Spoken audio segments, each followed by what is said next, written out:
আসসালামু আলাইকুম রহমতুল্লাহ। তো আলহামদুলিল্লাহ গতকালকে আমরা এই জমিতে দানাগুলো চেরে দিয়েছিলাম। তো আজকে আমাদের কাজ হলো আমাদের বাসায় থেকে এই মেশিনটা নিয়ে এসে এখানে সেট করতে হবে এবং এই দানার জমিটা সুন্দরভাবে স্প্রে করে দিতে হবে। তো আমরা এই কাজগুলো যেভাবে করব তা আপনাদের মাঝে সুন্দরভাবে উপস্থাপন করার চেষ্টা করব। তো আপনারা এই ভিডিওটি সম্পূর্ণ দেখার চেষ্টা করবেন ইনশাআল্লাহ। তো যেহেতু আমাদের মেশিনটা আমাদের বাসা ছিল, যেহেতু বর্ষাকাল ছিল এবং এখন বর্ষার পানি আসে, এই জন্য আমরা মেশিনটা বাসায় নিয়ে আসছিলাম।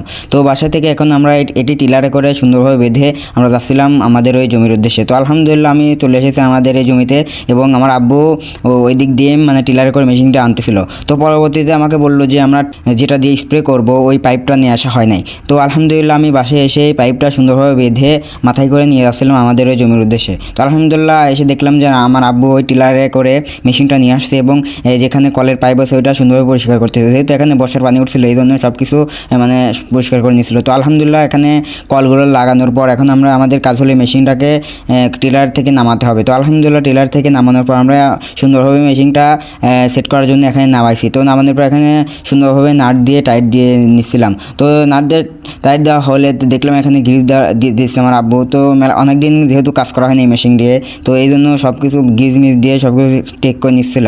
তো তারপরে আমরা এখন আমাদের যে পাইপ ছিল বা পাইপটা নাড়ছিলাম, তো টানার পর দেখলাম যে এক জায়গায় ফুটা। মূলত আমরা এখানে যেখানে পাইপ রাখছিলাম তো ওইখানে ইঁদুর টেরা করার কারণে তো এখানে আমরা কেটে এখন জোড়াই দেবো ইনশাআল্লাহ। তো আমার আব্বু এই জোড়ার কাজটা সুন্দরভাবে করে নিচ্ছিল।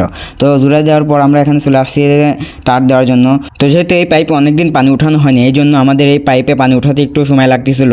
তো পরবর্তীতে দেখলাম যে এখানে লিক হয়েছে এবং হাওয়া যাচ্ছে। তো পরবর্তীতে আমি বিলে থেকে কাদা আনিয়ে এটা সুন্দরভাবে লেপে দিয়েছিলাম।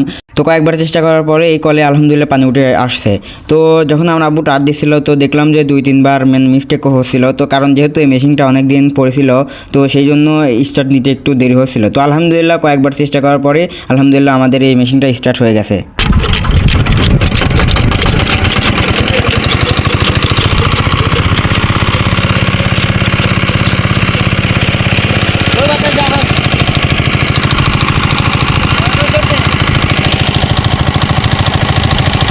তো আলহামদুলিল্লাহ দেখতে পেলেন আমাদের মেশিনটা স্টার্ট হয়ে গেছে। তো এখন আমাদের কাজ হলো ওই মেশিনের পাইপ আছে ওইটা ড্রামের উপর রাখতে হবে। তো আলহামদুলিল্লাহ ড্রামের উপর রেখে দিলাম এবং দেখলাম যে আমাদের মেশিনে পানি নেই। তো পরবর্তীতে আমি পানি এনে দিলাম এবং আমার আব্বু ওই পানিটা মেশিনের মধ্যে ঢেলে দিলেন। তো এখানে শুরুর দিকে আমার ভাই স্প্রের কাজটা করতেছিল এবং আমি এই স্প্রের ফিতা ধরতেছিলাম।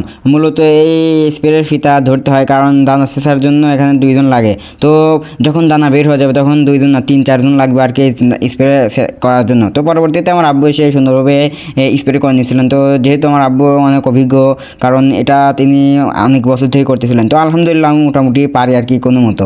তো আমাদের জমি প্রায় অর্ধেক অংশ আমরা আলহামদুলিল্লাহ শেষে ফেলছি। তো আমাদের যে বাকি অর্ধেক জমি আছে ওটাও আমরা অল্প কিছুদিনের মাধ্যমে শেষ করে ফেলবো। তো আলহামদুলিল্লাহ আমাদের স্প্রে করা কাজটা আজকের মতো আলহামদুলিল্লাহ শেষ হয়ে গেছে।